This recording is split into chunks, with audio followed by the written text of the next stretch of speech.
Right, Aki Kareem here for Black Flash Promotions. I'm here with, shall I say the main man, Wayne Smith? Just say Wayne Smith, mate. Not main man. I don't need to be the main man. Nah, you're the main man in my eyes. No, I'm the head coach. I'm not the main man. I can be the main man if you want me to be, but it's Wayne Smith. Right, so Wayne's got 6 fighters on this show on Saturday. And you know what? You must be proud because you're getting most of your stable out on one show. I'm very proud. There should have been 7. Josh Paldino, there was an issue with his license, which he'll be sorted for the next show. So it should have been 7, but 6 he'll do. So we're good to go with 6. It'll be hard work for me and the rest of the team, which don't get no credit, and I've got to give the rest of the team credit. My brother, Richie, Neil, the other people who work behind the scenes. A lot of people just see me, but you know, it goes beyond me. Yeah, no, fair enough. Now look, this is the side of stuff that people don't see as well. There's a lot that goes on behind the scenes to put on a successful show, isn't there, really? A load of stuff that people, they only see like the media side. Yeah, there's a lot of, so much stuff is like, they only see the media and they don't see like the camp, they don't see the lads training, they don't see like the small halls, the ticket sales, they don't understand the boxing whatsoever. Like, professional boxing is so hard unless you go to the GB and come off a big platform and get a big promoter straight away, which I don't recommend doing with a lot of fighters, because you know they slip up on a big show, and then you know no promoter wants you then. So you know, we do have a little hiccup on a small show, you know, you can rebuild and come, and that's a lot of the fighters who I have got.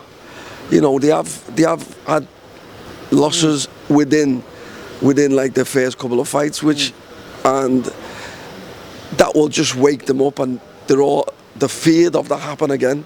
So none of my fighters will lose again because they've already had that. Wow, I don't want to experience that ever again in my life.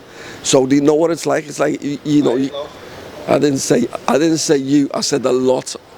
Hakeem Palmer chipping in there, just so you know. Palmer ain't losing nothing, man. He's going all the way to the top. That's standard. We're going to Dubai in a few weeks, so. I'm going too. I ain't worried, but no.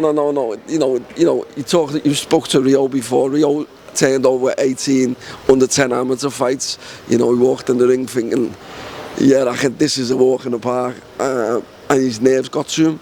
But basically, since then, he's just grew, and he's maturing every day. He's getting stronger, and I think that Rio will be a dark horse in the future. And I think he's going to be so strong. That's why I call him the Rhino, and I think he's got a massive future ahead of him because he's so dedicated. And as you've seen in each fight, he's just gone better and better. Do you know? You know what? It's interesting. I was going to pick up on that. I was going to ask you about that because some of your fighters, well, the fighters that are fighting here, some of them have had blips. They've had little blips. They've had a bit of a surprise, like, whoa, I've just lost that. And that is quite an important part of a fighter's career, especially so early on. But it's actually better to get that out of the way now, isn't it, than later on? Of course. I'm the rebuilder. That's what I'm the rebuilder. Forget Bob the Builder. You've got Wayne the Rebuilder. Because man's full of jokes, isn't he? Yeah, man's full of jokes. He's got to watch. I'm going to Dubai with him soon, you know. I can put things in his pocket. He ain't getting out of Dubai. So you be careful, son. Nah. It's like, yeah, Charlotte come to me. She'd lost. Obviously, Rio was mine. Samir's come off a loss. It don't mean nothing. It just makes them stronger, and they know how. Do you know how bad it feels? Do you know you can build a record with a gang of journeymen who come to do a job, and they do that job.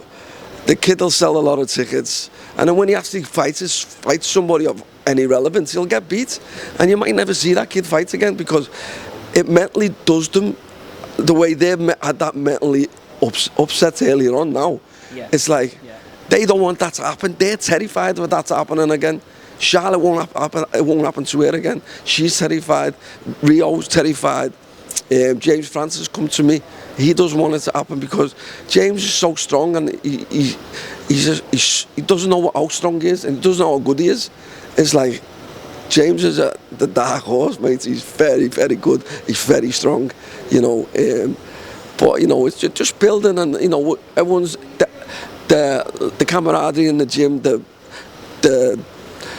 way we're all building together and training together. You know, the Golden Gloves is up and coming, and we're going to be making statements soon. Yeah.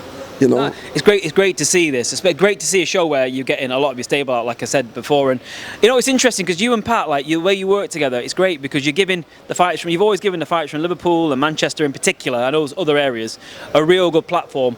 And you know, it works. I mean, you argue with each other, then you're friends again. Argue with each other, friends again. But you make it work for the fighters, don't you? of course, like, you know, this wouldn't be happening without Pat, because I'm not promoting. I'm definitely not going to go into promotion because nobody knows how hard the promotion side is, and a lot of these shows don't make no money. I've seen Pat over the last 10 years lose so much money, and without Pat there'd be no Linden or Zelfet, without Pat there'd be no Nick Ball, without Pat there'd be no other names and other boxers, but too many to mention, who've come off this platform. So, you know, and all the other smaller promoters who are putting shows on up and down the country, they lose money. And, you know, it's like, it's a hard game because a lot of these kids can't really, you know, look at Seffi, he saves up to fight. Yeah. He can't sell tickets. Yeah. He will eventually, but because he's got that fan friendly, yeah. friendly. But eventually he'll be I believe in Seffi so much, and I believe in his hunger and the places where he's been in his life and what he's been through in his life. I believe that he's got the mindset to be a champion and will be a champion, because when he got that draw on his debut, which should have never ever have been a draw, he was devastated, and that's not happening to him anytime soon. And, like, you know, he's just took a fight now against a 50-50 fighter. Yeah. Like, he said, I'll fight anybody, you know. Yeah. And if you see that, you know, he spars everybody. People phone me up. Lee phoned me up the other day, is Steffi available to spar Dennis again? But he's boxing obviously the weekend. And, you know, we sparred, I can't even remember, but he sparred a lot of good fighters, you know. Yeah. No, brilliant. Wait, honestly, it's great to see where you know that Black Flash is still going strong. Golden Gloves is still going strong, getting stronger and stronger. Looking forward to a good night on Saturday, and people need to tune in and watch it. Get a ticket before we close. Yeah, it's great watching it on the Black Flash Promotions YouTube, but it'd be better if they come down, wouldn't it? 1,000,000%. You know, just what happens with this? I call it like getting on the bus. You get on the bus at the first stop, but a lot of these fans like to get on near the end of the road. Yeah. Do you know? Start supporting the up-and-coming fighters, up-and-coming talent from the area, what you see all the time. Even if, like, your local restaurants and you want to give a couple of £100 to them to sponsor them, you know, just try and get behind your local talent in the area, you know, because everyone's got enough negative things to say. When people are doing something positive, you know, get behind them and support them, because you will be doing it in the future. And in the future, I'll tell them to go away. Like I always do, because you know, people come in the gym and like they'll win a title and they'll come in the gym with the sponsors, but where was them sponsors before that? You know, we start at the bottom with them, and you know, and invest in them now. Simple. Definitely. Good to speak to you, Wayne. Always good. And we'll see you next time, and please don't put anything in my bag for the airport. You behave yourself. Right? He's smart. I don't know. Yeah, man thinks he's big licks now, you know, because he's on all these big shows. I still prefer these shows. This is the thing. Hanging out with Wayne. He's been there from day one. Him and Chris Naylor from day one. Done. No. Right. See ya. Make sure you watch this show on Saturday. Otherwise, we're coming for you. Well, Wayne's coming for you. I'm retired.